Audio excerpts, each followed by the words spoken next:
Good morning, afternoon, and evening, wherever you are, and welcome to another NerdTube Dragon Ball Daima discussion. Today, we are talking about the entire season of Dragon Ball Daima. We're not going to be doing like a episode by episode review. We've already done that. If you want that, go back on the Dragon Ball playlist and find that. But what we're going to do here is we're just going to decide, like, talk about the main points, anything we really want to talk about in the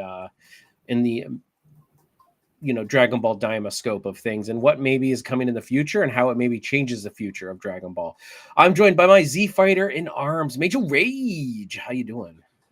I'm doing great. I'm excited to be here and talk about the thing holistically with you. It was a pretty wild ride from beginning to end. It really was. So I guess let's just start off with overall thoughts. Mage, why is this the best thing you've ever seen in your entire life ever? And please explain.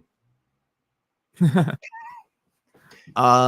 wasn't bad, but it wasn't bad. It wasn't, awesome the whole way through, but I enjoyed it overall. The animation quality was so top notch from beginning to end. No slip ups, no Dragon Ball Super Episode 5 type situations. Just fight choreography was great. But there were points where the pacing was a little questionable. Things bogged down for moments. Things felt repetitive at times. But overall, just very grateful that Toriyama Sensei gave us one final piece of the puzzle and really filled out more of the lore of the Dragon world. And that's kind of one thing I think everybody needs to remember when we walk away from this series is, this is kind of like even Dragon Ball Super, like everyone says, oh, how does this fit into Super?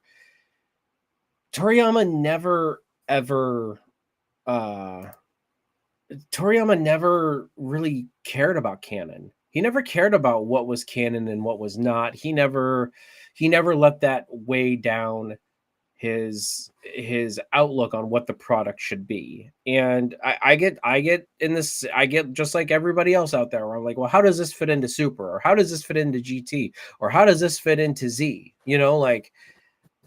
So it takes a lot as especially as Americans, because we're all worried about like the canon of it all. Like we have a hard time sometimes sitting down and enjoying just the product.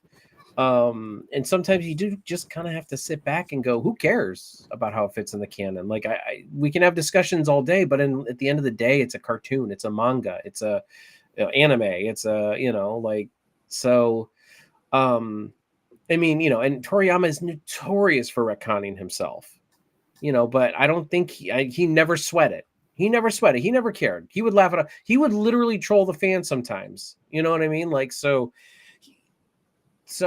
yeah, I mean, so I do feel that this is probably one of the purest Toriyama things we have gotten since the original Dragon Ball. Mm-hmm. And not even probably since early Dragon Ball.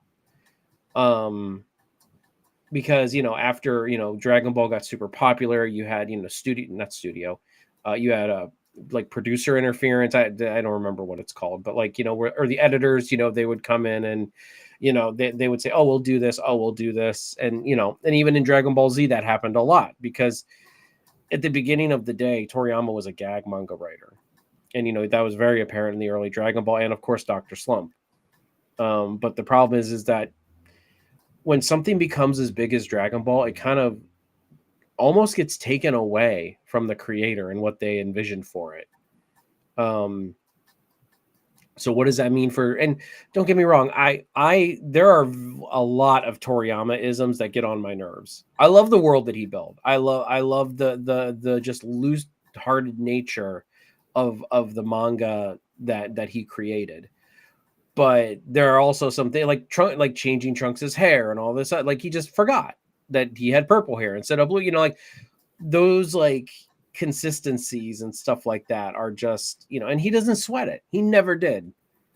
And I think we kind of need to take a little, a page from that, just kind of. So I know I just rambled on for like 3 minutes, but like going into Daima, I had to kind of recalibrate my thought on what I wanted from Dragon Ball. Because I can't sit there and say, oh well, this is not Toriyama, this is not canon, this is not because, and I usually don't. When somebody yells at me and says, oh, that's not canon because it's not from Toriyama, I'm like, I don't even think Toriyama knows what's canon or cares for that matter. So yeah, not at all. So but that's the one big thing I took away from this series, like, was sit back, enjoy the ride.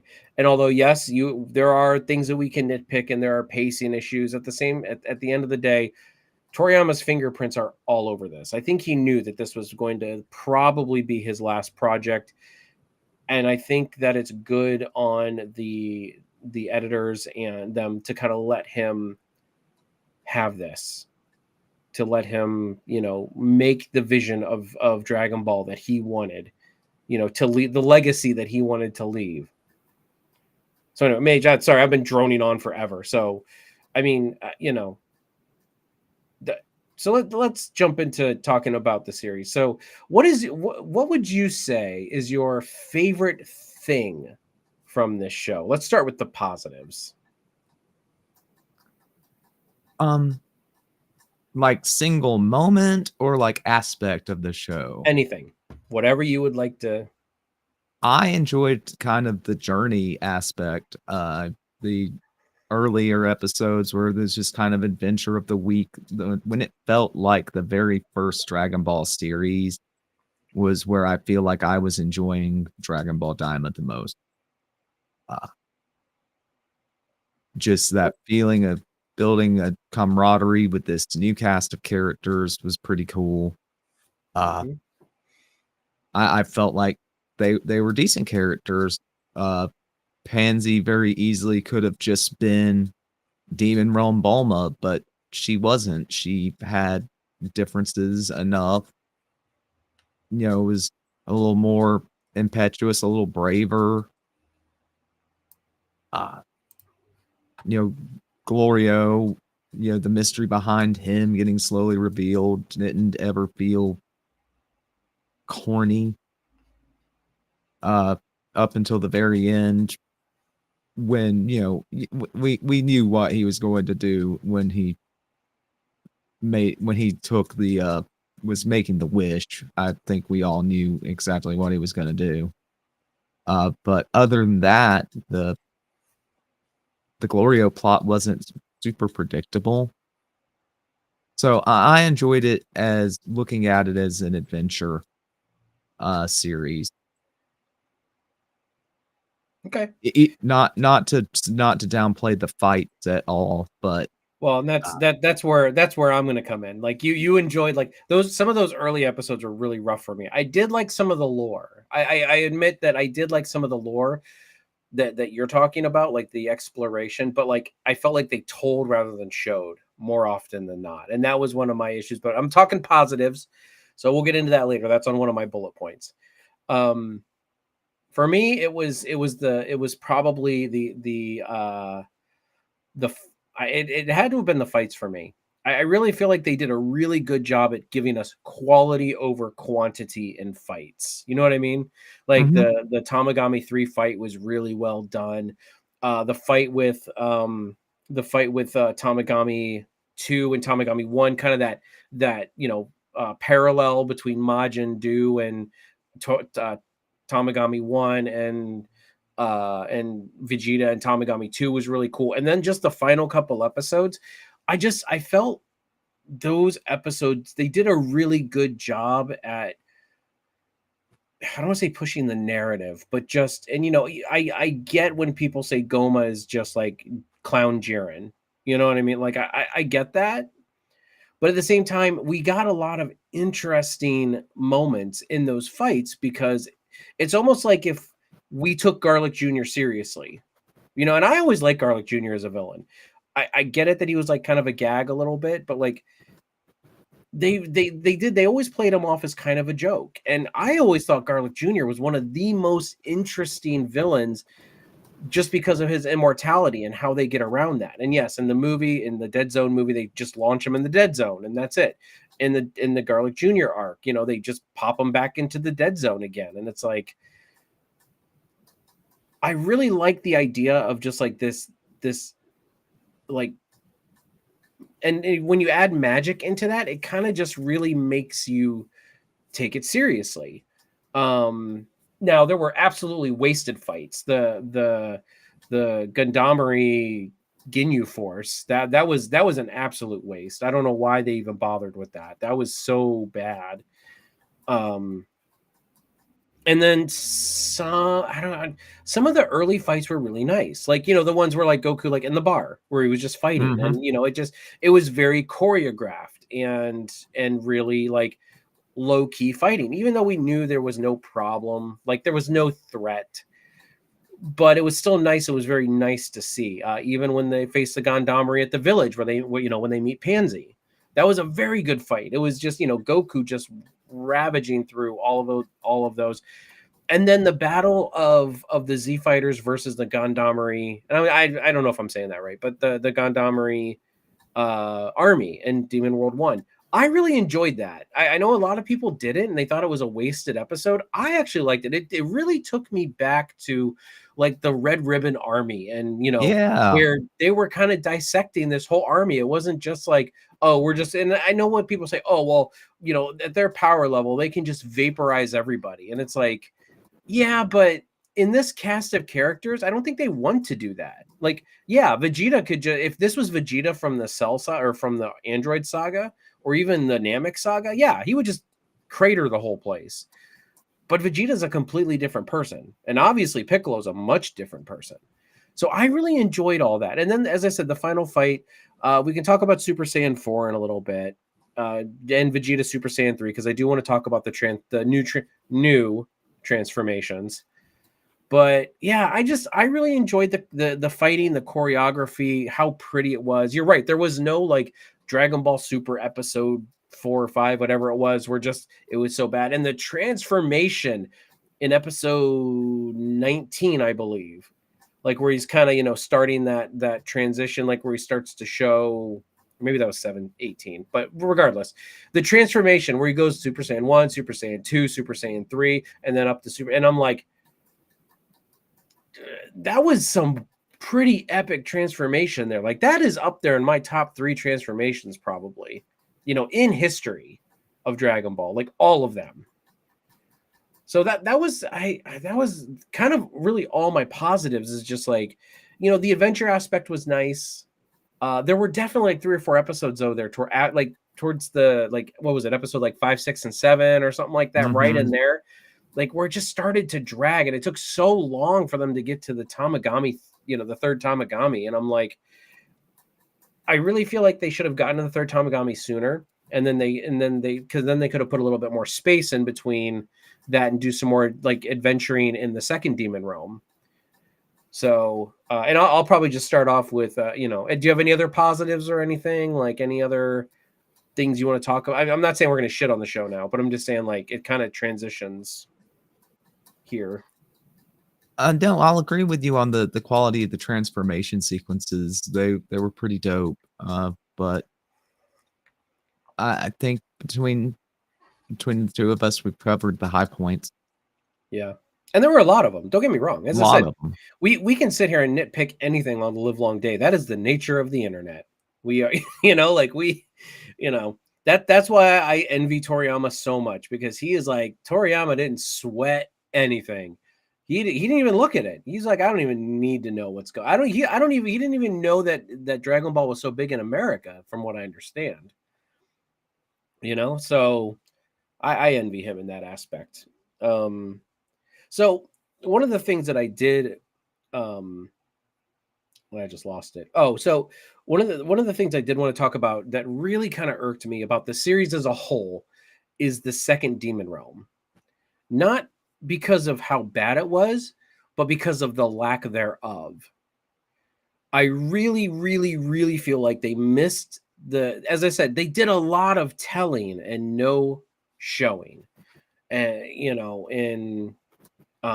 in the second demon realm, we got a decent amount in the third demon realm. We got probably a little bit more than we needed. Let's be real, at least for me. As I said, I know you were, but we had a chance to like go to the Kai, like, well, not the Kai, the Glyn planet.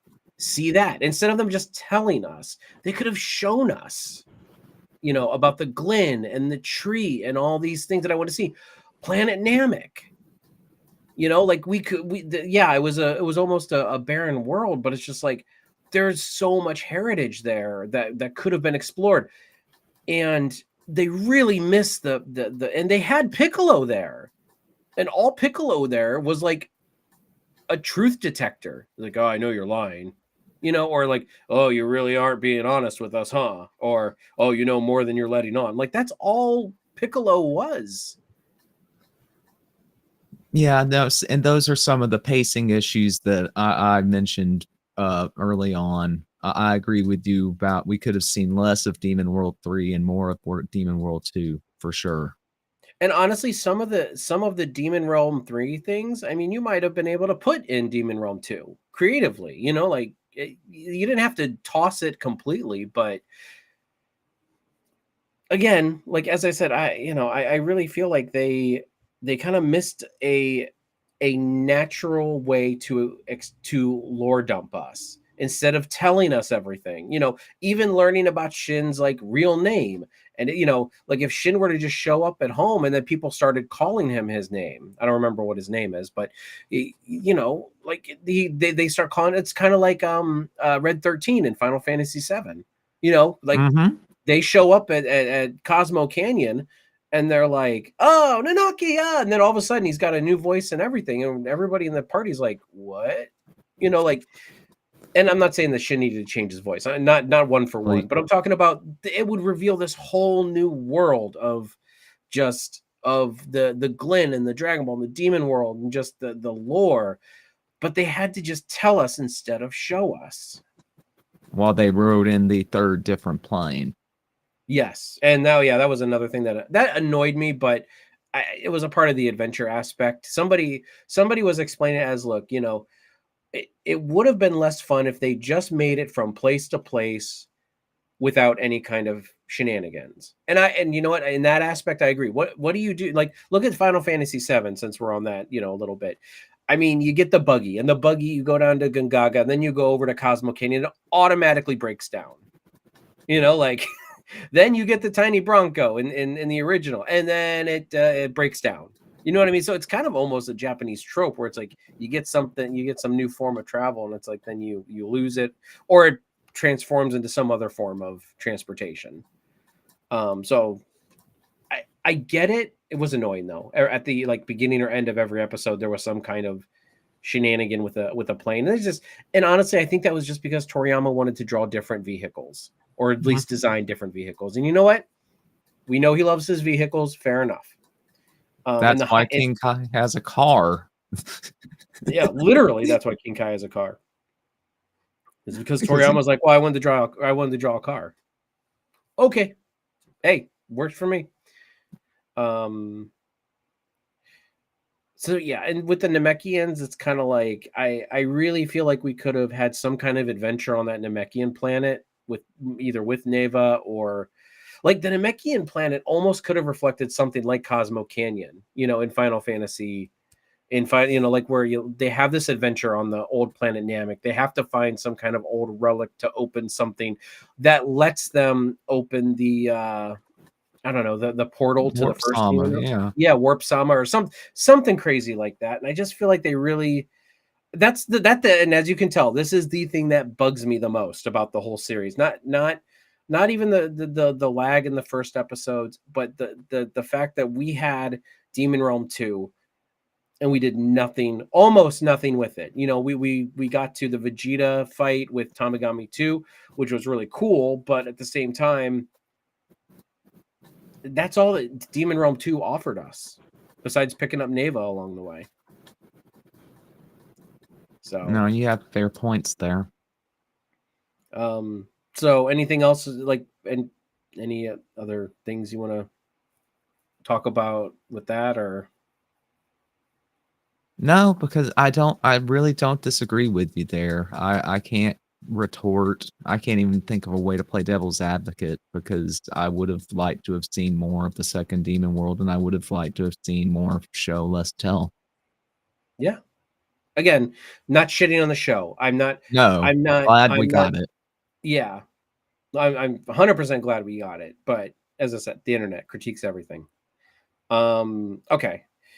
So one of the topics I did want to talk about is the transformations. So we'll start off with the first one, which would be Vegeta Super Saiyan 3.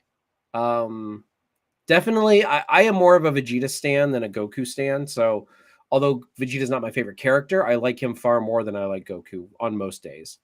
Um, so Vegeta getting Super Saiyan 3 was good. I'm glad that they kind of showed the hint of why Vegeta doesn't use Super Saiyan 3 and Super.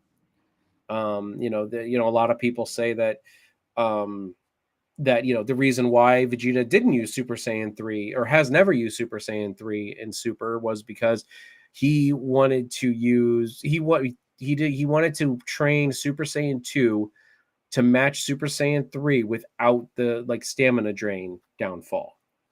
So I can get on board with that. Vegeta is a very smart fighter. You know what I mean? Like I think Vegeta is very smart in his fighting. I think Goku has a lot of like natural talent, but I think Vegeta's far smarter than him in the fighting aspect. I think Goku's more like he's just a natural talent, but He runs on intuition. yeah. Whereas Vegeta's like always trying to figure out a way to improve his fighting. Goku just kind of stumbles into way. Truth be told, stumbles into a way to like improve his fighting. I or don't know. What are gets your a thoughts on? Oh, go ahead. or gets a divine intervention power up. That's true. That is very true. But Gohan gets the same thing. So I mean, I guess it runs in He the does. family. Yeah, but that's in the Boo arc, so that's inferior. That's once they start doing Gohan dirty, but that's a talk for a different day. Yes, it is. Maybe a debatamania topic. You never know. I was about to say, Um. So yeah, I mean, so Super Saiyan 3 Vegeta, and then we get it again, obviously in adult form in one of the later episodes where he fights Goma. And I knew as soon as that fight started that I didn't know. I was hoping they weren't going to do Vegeta dirty, but it's kind of the classic trope of, and again, this goes back to the Garlic Jr. thing where it's like you can't like Vegeta would if this was a fair fight, like no immortality, no magic, Vegeta would have won that fight like 3 times. I'm sure there were parts where he basically incinerated him, and the third eye just brought him back. Like so. In a fair fight, Vegeta would have definitely tanked him. But that's the thing is that villains aren't always fair. So. What are your thoughts on just the entirety of like the Vegeta arc regarding like Super Saiyan 3 and because the last topics I'm going to bring up are kind of a little bit more hairy when it comes to Vegeta, but I was glad to see Vegeta get 3 officially. I think it looks really cool as drawn by Toriyama. and it's a nod to the original design of 3 as well. Mhm. That's a very good point. Uh, just I'm glad that we see him suffer the stamina drain and seem to learn from it, and that gives us enough of an excuse to as to why we never see him break it out ever again. It lets him down. The form Mhm. doesn't get the job done, and so he kinda gives up on it. Yep. So, And that's the only reason why I'm accepting him getting these 2 losses. and just to be clear, I'm sorry I misspoke. It is Ultra Vegeta 1. I'm sorry. Um so let's talk about Super Saiyan 4 really quick. Um Obviously, it is a new design by Toriyama. Well, it is Super Saiyan 4 in the vein of the ideas of Toriyama. Now, I've said many times before, Super Saiyan 4 for me would be a great villain design for a Saiyan. Like if Yamoshi or Yamoshi came back and like somehow time travel birthed in the center of a star, who knows? But Yamoshi came back and was a antagonist to the current day Z fighters and Saiyans. It just looks like a really good evil Saiyan design, in my opinion.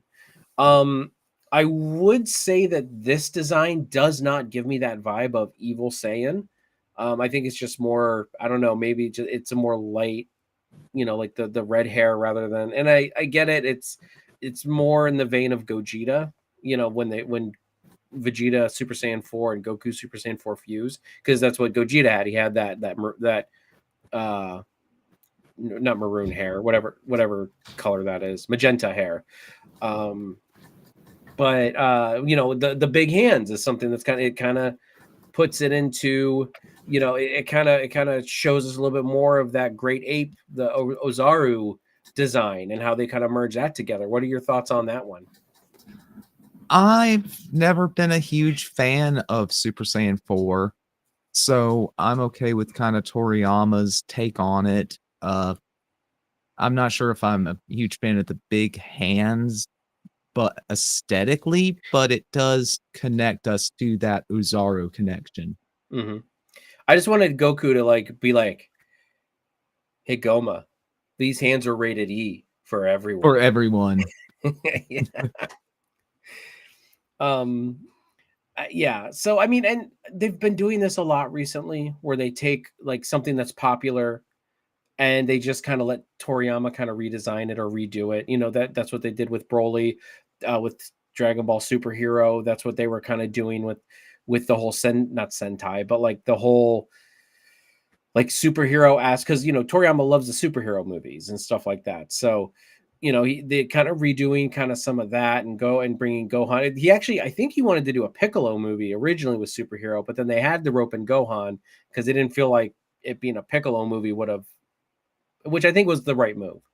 And now we get Daima, where they redo Super Saiyan 4, like in Toriyama redoes it. And so I'm okay with this, but it just, and my canon brain just goes nuts with this stuff where I'm like, okay, so because now everybody's having the canon argument. Is this a separate timeline? Like, is this are there three timelines? Is there the GT timeline, the Super timeline, and now the Daima timeline, which is, I would say honestly, Daima would be the true Toriyama timeline. Now, I'm not saying it's canon. I'm not saying it's the be all end all. If you enjoy what you enjoy, if you enjoy GT, I love that you enjoy GT. If you love Super, I love that you love Super. But if we're going to talk about like what Toriyama's vision was for the show, like yeah, Daima kind of seems like that's the way that it was going to go. Like I don't know if this necessarily will connect to Super just because of certain aspects of Daima that kind of not retcon but kind of changed some of the major points about what happens going into Super. And I wouldn't even say Broly is a part of like the Toriyama timeline, if you want to call it that, because let's say that you're doing the Toriyama timeline thing, and it's like, oh, but in Broly they have Super Saiyan God and Super Saiyan Blue, so that means Super has to be canon to that timeline.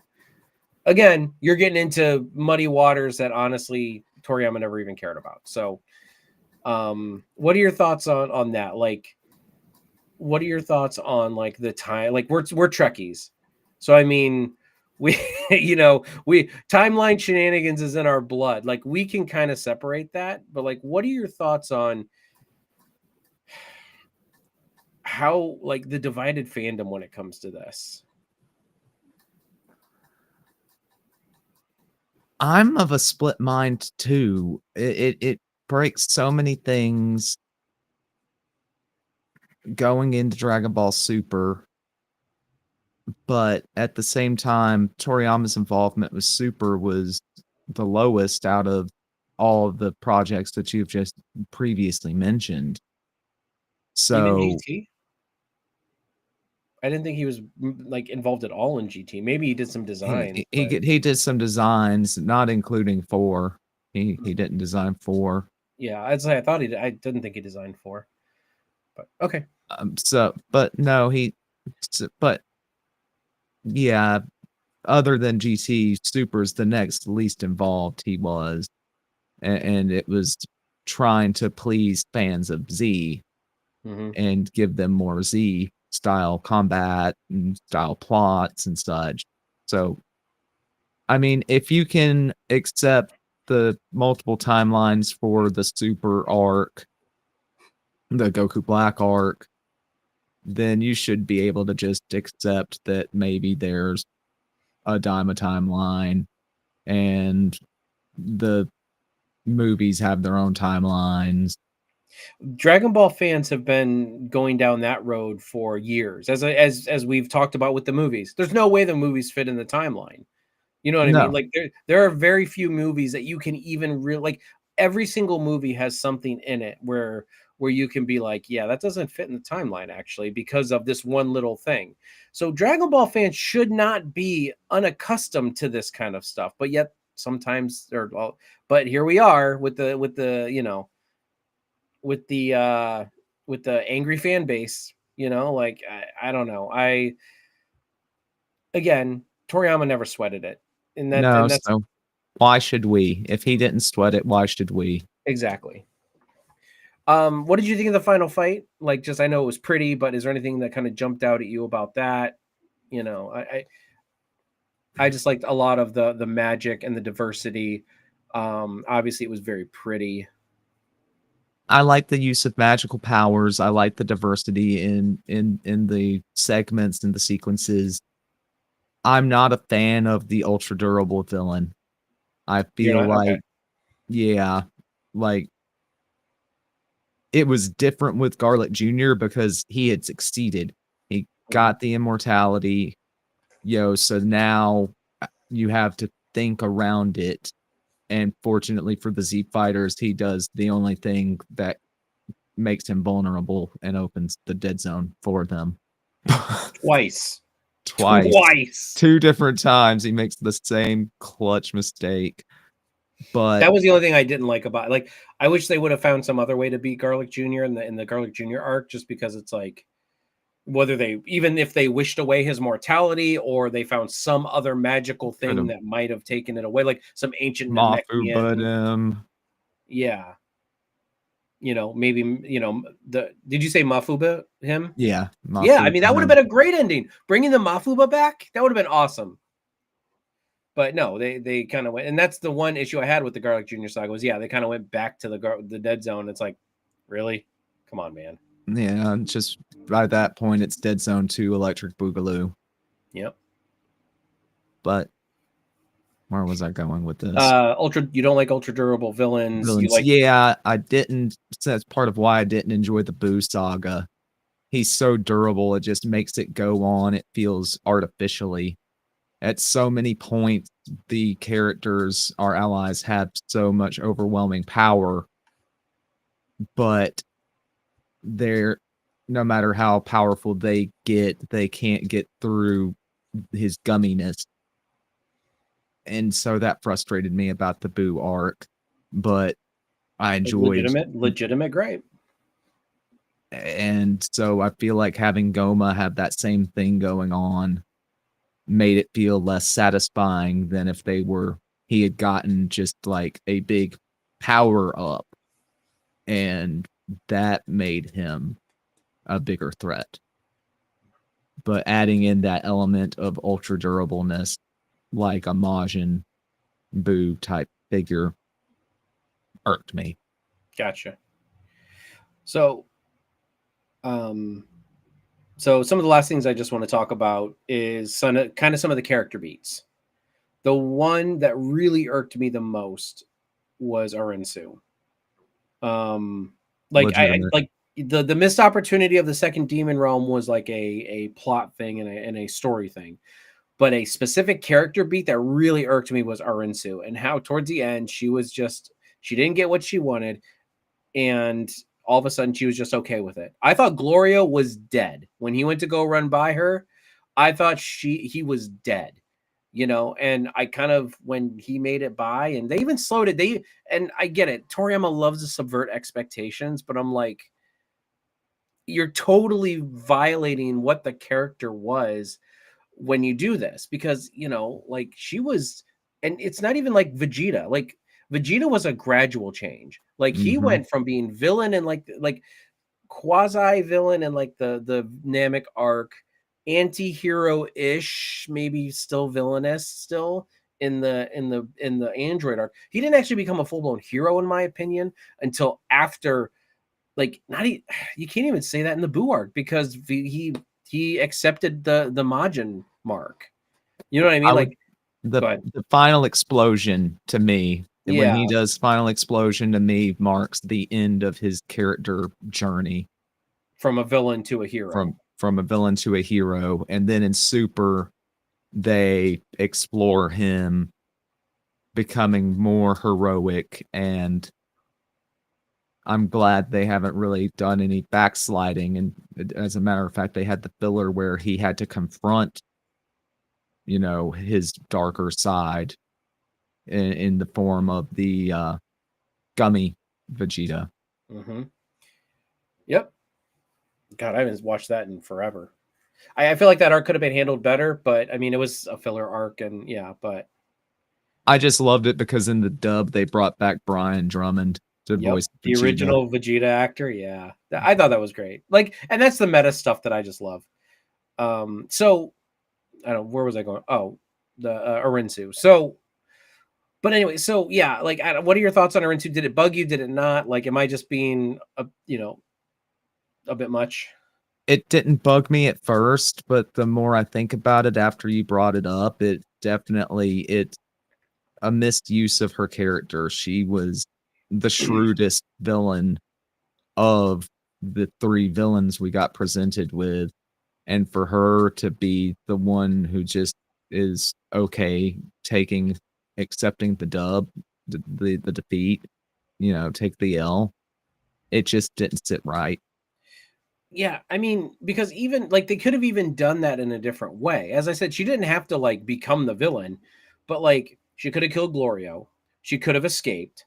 But no, like, by the end they were all like, even Shin walks up to her and says, "You know what? You're not as bad as you let on." What in this entire arc has made you think that, Shin? And I know Shin's an idiot a lot of the times, but I'm like, what has made you even think that? The fact that she had that she had not mutual destruction, mutual self-preservation, where she was like, well, I guess we got to defeat, I guess we got to defeat him, so here's the way to defeat him. That doesn't mean she's like a friend. That means she didn't want to get destroyed by Goma.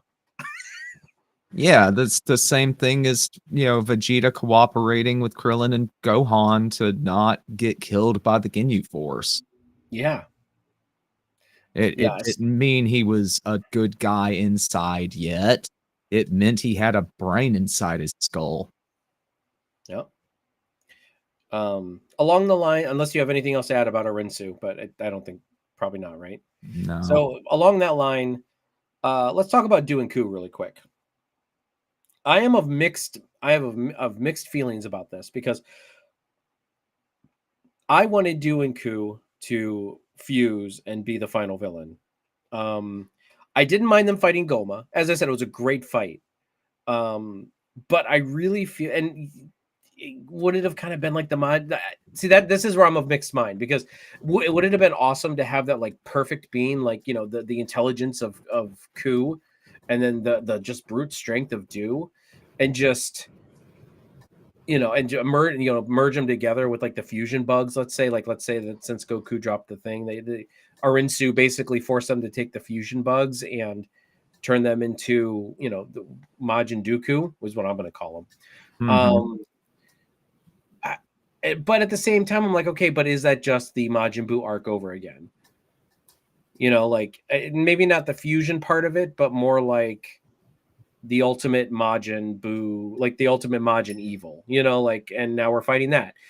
Goma was definitely different. Goma to me was different than a lot like any other villain in Dragon Ball, even more so than Majin Buu. Majin Buu was completely different.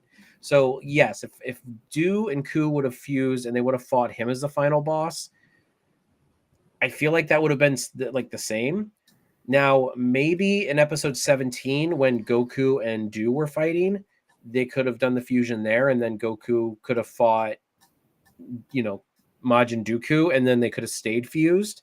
But then you wouldn't get your gag at the end with Majin Ku. I'm trying to keep them straight. Majin Ku then becoming the demon Rum King. So I don't. What are your thoughts on that? I'm very conflicted on this one because I'm like, I really wanted that, but then at the same time, I get why it's like it would just be samey, It would have been samey. They could have used Majin Dooku as a mini boss, have the fusion wear out.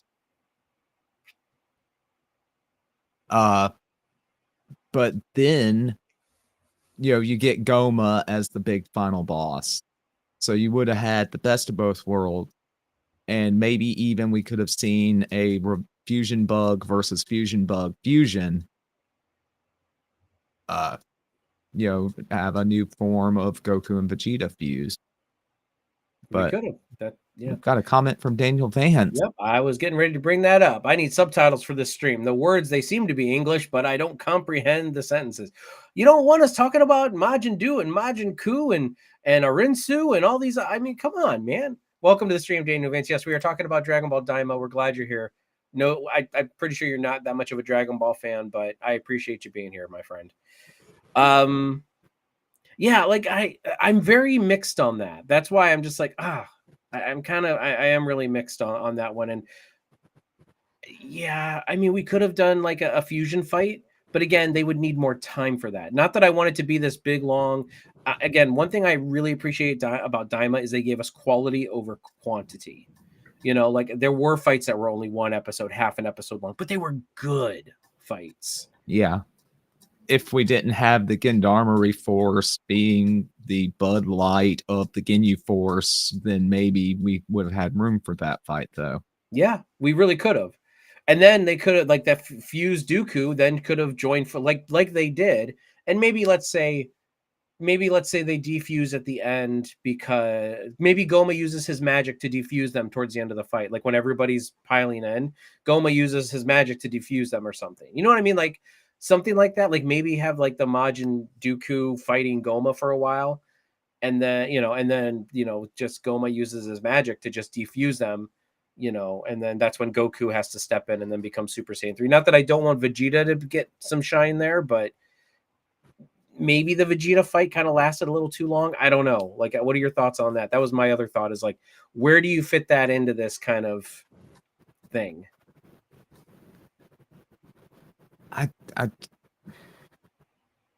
It's so hard to say where you would fit it in, and that's just the issue with doing a short series. But I feel like it was better that we got quality over quantity, and that things didn't get drug out a great deal. But maybe you could have shaved off some of the Vegeta fight, but I wouldn't want to lose too much of it. I love this comment. I've never even thought about it. Cheeto and Major Rage fusion. Cheeto Rage. There would be a lot of cynicism in that fusion. There would be so much cynicism in that fusion. And sarcasm and inappropriate jokes. It would be disastrous. I was about to say sarcasm. Yes. There's one thing I want to maybe not really talk about, but at least say. If you have any thoughts on it, please jump in. But like, why were Vegeta and Bulma here? I've mentioned this several times in our reviews. I love that Vegeta got some shine in this series. I really do.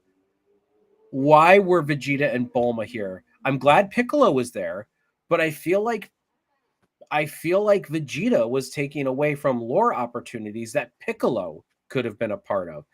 I honestly feel like Vegeta, and again, I like Vegeta. I like Bulma. I like them both. I love their marriage. I think that they're like awesome. But this was not, I think they threw them in here because like, well, the fandom will go nuts if we don't put them in here. Like, oh, another adventure Goku's going on without Vegeta or something like that. I really feel like Vegeta and Bulma were almost a waste here. What are your thoughts, and if you have any? It was wasted opportunity to not have more Kakarot and Vegeta bickering because those moments are always fun. They even teased it in the intro with having them, getting a little Super Saiyan spat in the middle of the intro sequence, and that never came to pass during the show. Uh, Bulma being there, I thought she was going to act as more of a foil to Pansy, but they didn't do that, and so they're both just kind of wasted up potential. They're the launch of this series. I mean, you're not wrong. They're like two people of launch. Like if launch was two people. I mean, really, she was, but still, like, yeah, I don't know. I again, I like Vegeta. I'm glad he was there, but at the same time, I'm like, I felt like everything that Vegeta was doing, you could have done with Piccolo. Yeah, we wouldn't have got Super Saiyan 3, and that's fantastic, but Piccolo probably would have gotten more to do. Yeah, and we've never seen Piccolo and Goku really, really cooperate except the one time in the Raditz fight. It Yep, would I have was been just gonna nice. say, just like in Raditz, that's the last time I can remember Piccolo and Goku.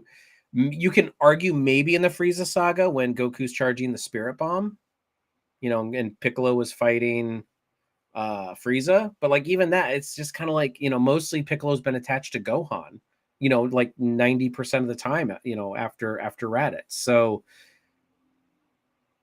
yeah, I don't know. I again I love Vegeta, and Bulma, but I don't know if I don't know if they should have been here. I think, and as I said, I understand your thoughts on like her being a foil to Pansy, but they just it's like watching two nerds talk about a show on a thing, that agree about everything. It's there it's no there's no There's no there's no dynamic. foil there. There's no dynamism. Art imitates life right here in front of your eyes, ladies and gentlemen. We are your Bulma and Pansy. Thank you very much. So that means I don't need to be here. So bye everybody. No, I'm kidding. Yeah, yeah, that was kind of one of my big things is like if you're gonna have them in here, have them do something significant. I felt like Vegeta did something significant with, yeah, there were those couple moments where it was Vegeta and Goku getting into spats and stuff like that, but Bulma really didn't. She had the big gag. The She big She Yes, had she the did big have the gag. big gag. I think that's the only reason Bulma was there in the end, so Toriyama could do his ecchi gag. That's probably true. I can see that. Okay.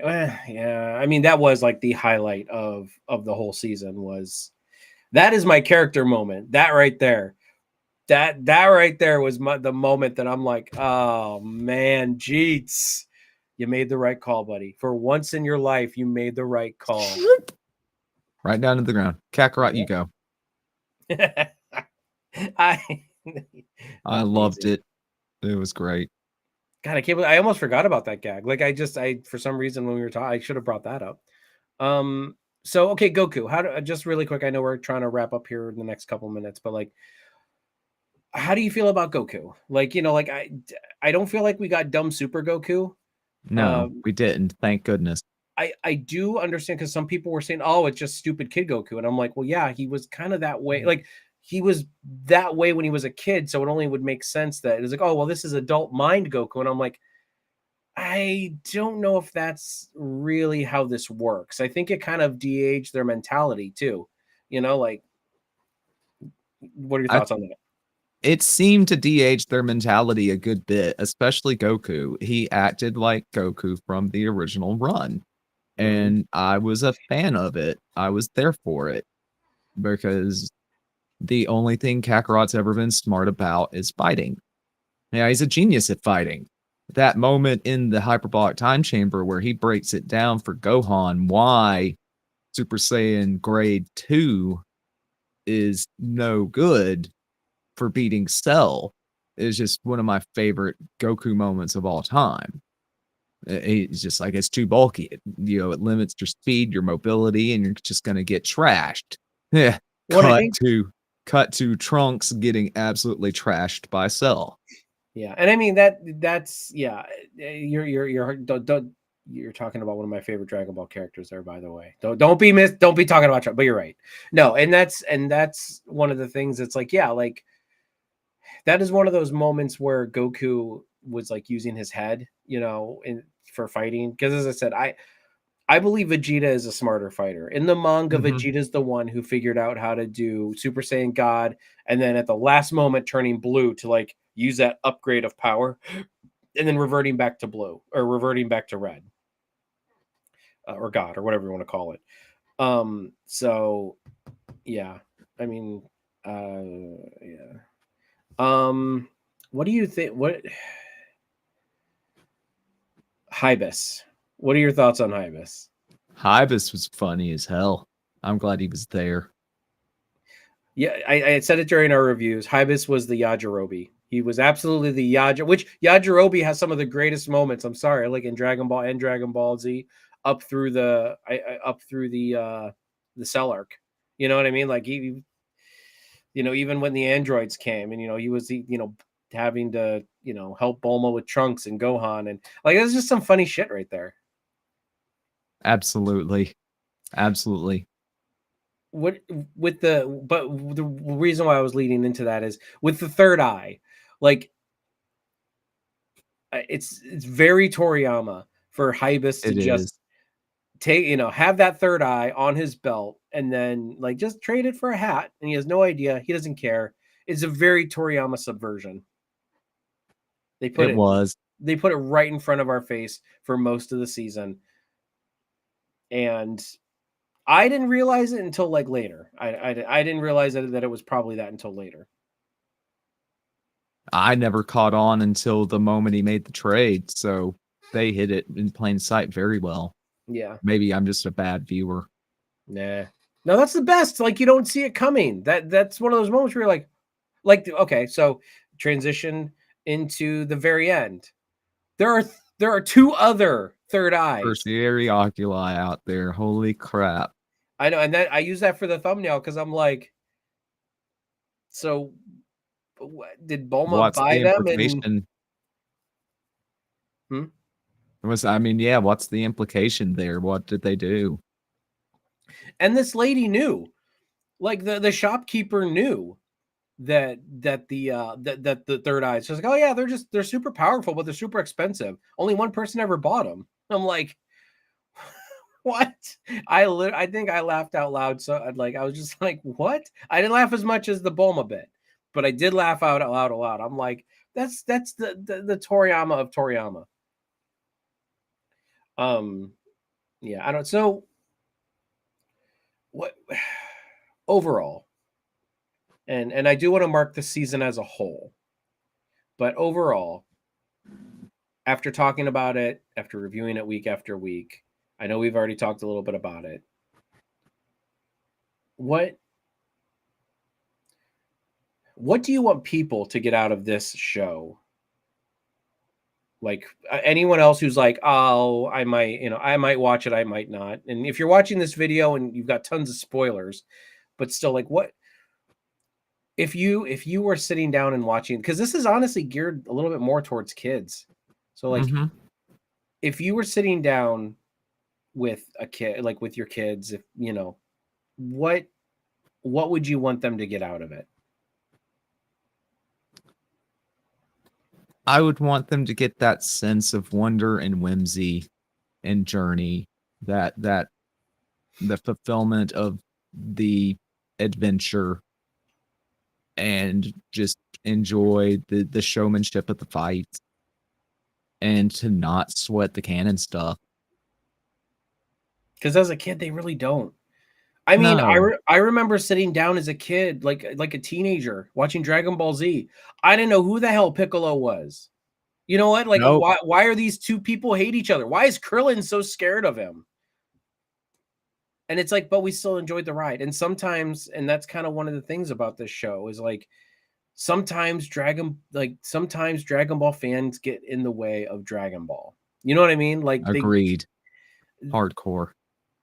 they and I'm just as guilty. As I said, you've seen me argue the canon arguments and all that other stuff and how does this fit in the timeline and blah blah blah, but at the end of the day, you're right. It's the whimsical adventure that, like, if I were to sit down with my kids, my daughter used to watch Dragon Ball Super with me. Like, she doesn't anymore cuz she's like 16 and dad, but when she was younger, like when Super was first coming out, we would sit down and watch the dub. So, like I really, again, I emphasize this because I started off with this. We really got the purest form of Dragon Ball that Toriyama wanted to give us. I feel like. I feel like that, and maybe barring the fight at the end. I honestly, I feel like I feel like a part of that fight with Majin Ku, the one, getting the eye out of his forehead and everything. I feel like that's also Toriyama. Mm-hmm. Very Agreed. Toriyama. So Toriyama, there was so little editorial meddling. You can tell because if it had been meddled with, it would have looked much more like Super or Z, and Piccolo would have been the one to get that third strike in, and we wouldn't have had a gag. And we would have had we would have had, well, we got two transformations, but we would have gotten ultra perfect Piccolo, not yellow Piccolo, not orange Piccolo. We would have gotten another Piccolo because they got to sell that merch. Yes, exactly. So anyway, line Shueisha and Toei's pockets. So yeah, so that's Dragon Ball Daima.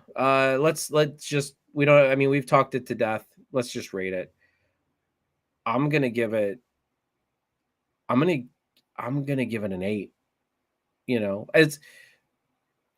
It does have some Toriyama isms in it that kind of bug me.